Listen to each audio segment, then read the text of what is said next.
স্বপ্নের নায়ক সালমান শাহ বেঁচে থাকলে আজ তিনি ৫৩ পূর্ণ করে ৫৪তে পা দিতেন।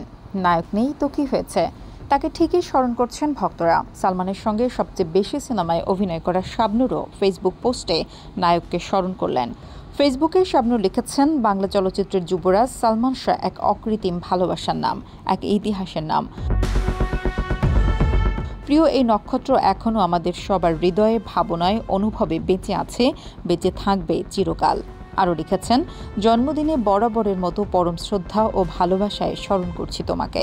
আল্লাহ পাক তোমাকে জান্নাতবাসী করুন। সবার প্রিয় এই নায়ক ১৯৯৬ সালের ৬ সেপ্টেম্বর এই পৃথিবীর মায়া কাটিয়ে পরপারে চলে গিয়েছিলেন। মৌসুমীর সঙ্গে কেয়ামত থেকে কেয়ামত সিনেমায় সালমানের অভিষেক হয়। পরে মৌসুমীর সঙ্গে আরও দুটি সিনেমা স্নেহ ও অন্তরে অন্তরে অভিনয় করলেও আর কোনো সিনেমায় তাদের দেখা যায়নি। অন্যদিকে শাবনূরের সঙ্গে বেশি সিনেমায় অভিনয় করেছেন সালমান শাহ, যে জুটিকে এখনও সিনেমার অন্যতম সেরা জুটি হিসেবে আখ্যা দেওয়া হয়। সালমানের সঙ্গে জুটি হয়ে আরও অভিনয় করেছিলেন শাবনাজ, শাহনাজ, লিমা, শিল্পী, শ্যামা, সোনিয়া, বৃষ্টি, সাবরিনা ও কাঞ্চি।